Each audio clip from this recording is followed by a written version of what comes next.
Yeah. Well, what kind of effect do you think Islam has?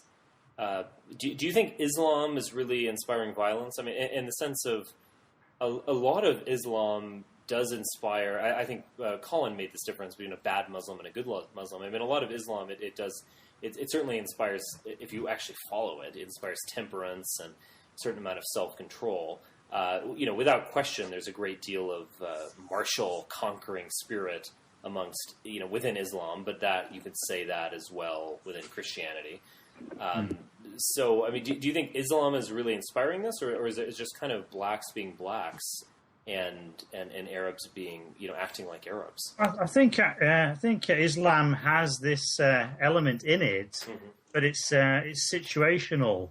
So, like when the Muslims take over, then it kind of like simmers down.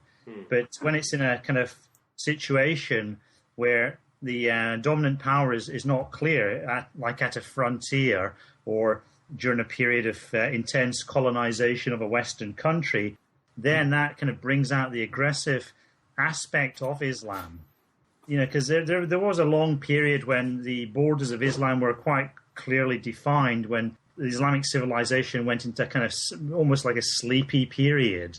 But there were like little moments where it flared up, where Islam was challenged, like this kind of modern phenomenon of Islamic extremism. You can trace it to places like, Somalia, when the British were in there, and the Sudan as well. So when there was a kind of threat from outside, then it kind of flares up. There was also a little bit of Islamic fundamentalism caused by the modernization of Egypt, which influenced the Wahhabists in Saudi Arabia. It was an Albanian dynasty in the 19th century.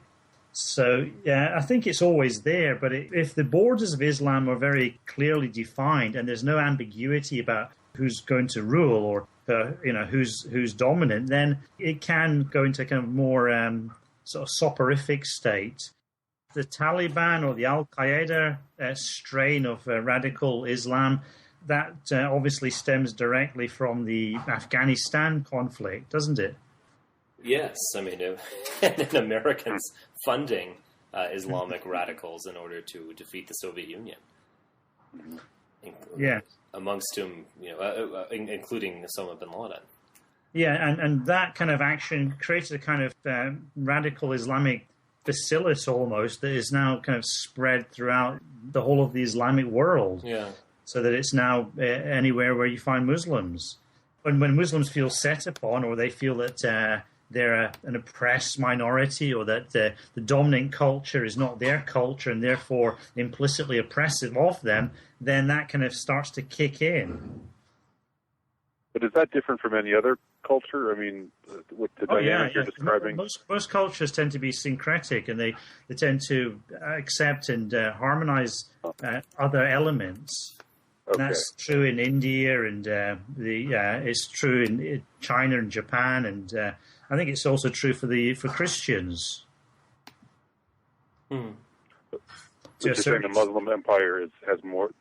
They have a more all or nothing kind of relationship with the rest of the world, rather than absorbing outside customs. Well, no, I just think there's a kind of interest in inverse parallelism between Islam and Christianity, because if you think about Islam and Christianity, both took over after the effective collapse of the Roman Empire.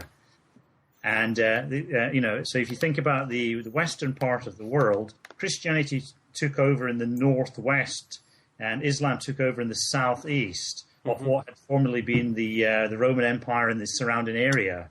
And Christianity took over a population that was more inherently violent and barbaric, which was the kind of Germanic and Celtic and Slavic peoples who had not previously been civilized that much, whereas Islam, which was a more warlike culture or religion, took over the parts of the world that had been traditionally more civilized and passive, and peasant farming communities ruled over by kings and so on.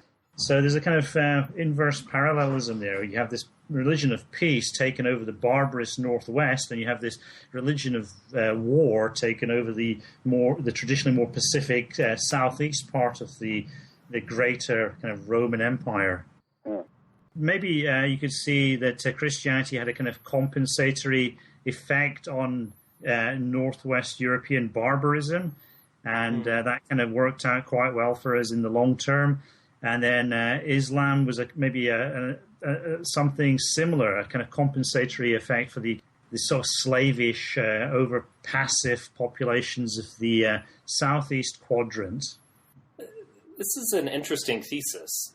So the Viking and Germanic pagan spirit needed Christianity.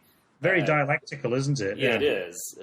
But then also the kind of passive desert people needed a war religion, essentially. Yeah, so like the Syrians and the Carthaginians and the Egyptians, all those kind of slavish populations. Yes, they needed something a bit more macho to kind of.